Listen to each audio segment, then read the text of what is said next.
Hello friends, welcome back to my channel. आज की कहानी है हॉस्टल का वो रहस्यमय कमरा। इस कहानी का ये पार्ट 1 है।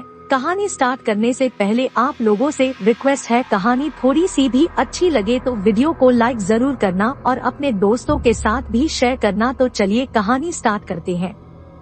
ये बात तब की है जब नीलेश मुझे पहली बार कॉलेज में मिला था। हम दोनों अलग अलग जिले से थे। हम दोनों का ही वो पहला साल था। मैं और नीलेश एक ही क्लास में थे और धीरे धीरे मैं और नीलेश बहुत ही पक्के दोस्त बन गए थे। हम दोनों ही एक दूसरे को अपनी सारी बातें बताते थे। ऐसे ही एक दिन की बात है जब उसने मुझे पहली बार अपने डर के बारे बताया था।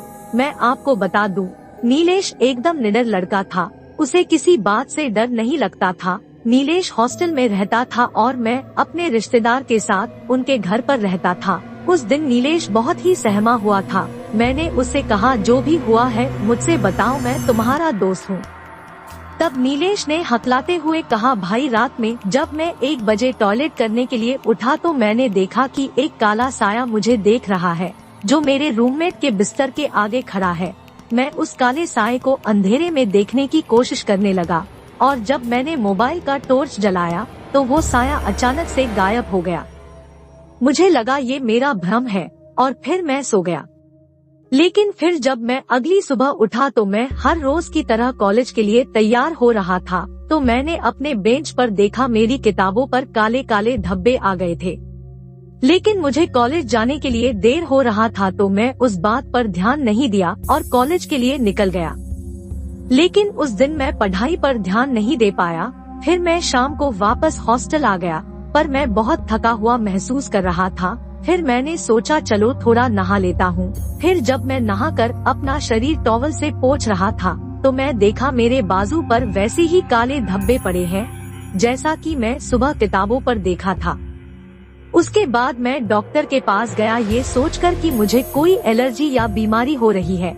डॉक्टर ने जब मेरे बाजू के काले धब्बे को देखा तो डॉक्टर ने कहा, कोई ऐसी बड़ी बात नहीं है, अलग जगह की पानी की वजह से है जो धीरे धीरे सही हो जाएगा।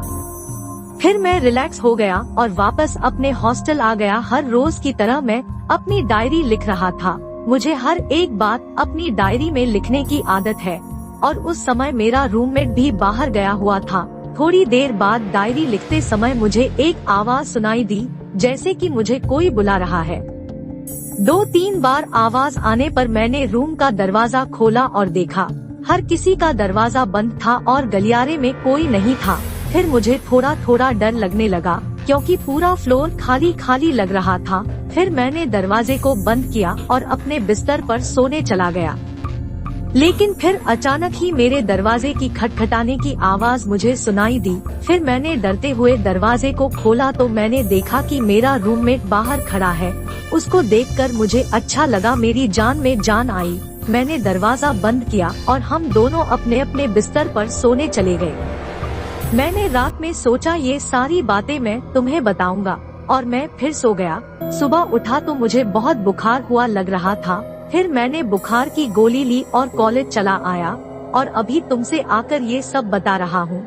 मैंने कहा, नीलेश भाई तो तू वो हॉस्टल खाली कर दे। तो उसने कहा, हाँ हॉस्टल मैं भी खाली करना चाहता हूँ पर मैंने पूरी फीस हॉस्टल की दे दी है और मेरे पास एक्स्ट्रा पैसे भी नहीं है, इसलिए मुझे 2 हफ्ता और उस हॉस्टल में गुजारना पड़ेगा।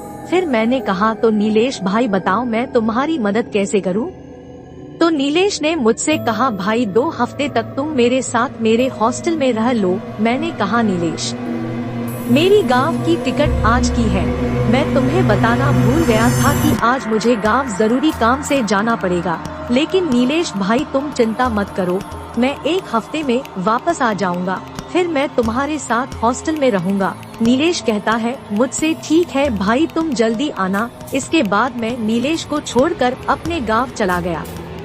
गांव में जाने के बाद मुझे नीलेश का मैसेज आया और मैसेज में लिखा था कि मेरे गांव जाने के बाद नीलेश के साथ क्या हो गया और मैसेज क्या लिखा था। आगे की कहानी देखने के लिए चैनल को सब्सक्राइब करें और बेल आइकन को प्रेस करें। मिलते हैं हॉस्टल का वो रहस्यमय कमरा पार्ट 2 में। तब तक के लिए बाय बाय फ्रेंड्स।